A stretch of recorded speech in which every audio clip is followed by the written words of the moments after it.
جب مال کسی دوست کو فائدہ نہ دے، کسی عزیز کے کام نہ آئے تو ایسے مال کا کوئی فائدہ نہیں۔ ایسا مال قیامت کے روز دوزخ کی چنگاریاں بنے گا۔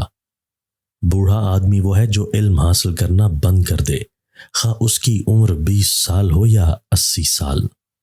دنیا کا کوئی بندہ جاہل نہیں ہوتا، ہر بندے سے کچھ نہ کچھ ضرور سیکھا جا سکتا ہے۔ ہر پیشے والا اپنے کام میں جائز فائدہ کا خیال رکھے، بے ایمانی سے برکت جاتی رہتی ہے۔ خرچ کرتے رہو اور کمی کے خوف میں کھاؤ، اس لیے کہ اللہ نے بندوں کے لیے رزق کو پہلے سے ہی بانٹ رکھا ہے۔ اشیاء نفس میں سب سے زیادہ منافع بخش چیز جلیل القدر سخن ہے۔ اگر اس کی قوت نہ ہو تو کہنے والے سے سننا چاہیے۔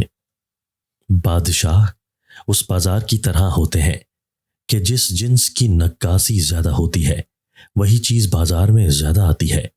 اگر بادشاہ عابد اور زاہد ہے تو اس کو ایسے ہی لوگ ملتے ہیں، اور اگر فاسق و فاجر ہے تو ایسے ہی شخص ملیں گے۔ قناعت فضول چیزوں سے نکل آنے اور بقدر حاجت پر اکتفا کرنے اور کھانے پینے اور رہنے کی چیزوں میں اسراف سے پرہیز کا نام ہے۔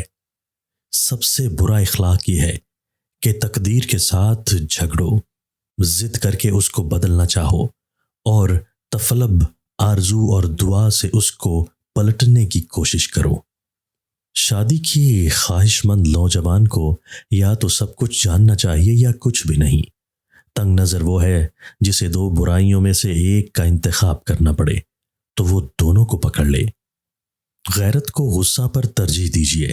اگر تمہیں برے کاموں پر ملامت کی جائے تو غصہ مت کرو، بلکہ غور سے سنو، اسی میں تمہاری بھلائی ہے۔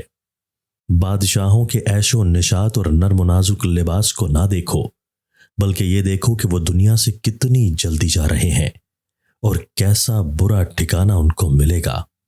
جس طرح ایک برتن میں آگ اور پانی جمع نہیں ہو سکتے، اسی طرح ایک دل میں دنیا اور آخرت کی محبت جمع نہیں ہو سکتی۔ بدن کا کوئی اعضاء جل جائے، اس پر برف کا ٹکڑا رکھو، جلے ہوئے نشانات ختم ہو جائیں گے۔ موت کسی جاہل اور جہالت کے باعث اور کسی عالم اور علم کے سبب رحم نہیں کرتی۔ عالم کو سب سے زیادہ چکر میں ڈالنے والی اگر کوئی چیز ہے تو وہ احمق کی ہنسی ہے۔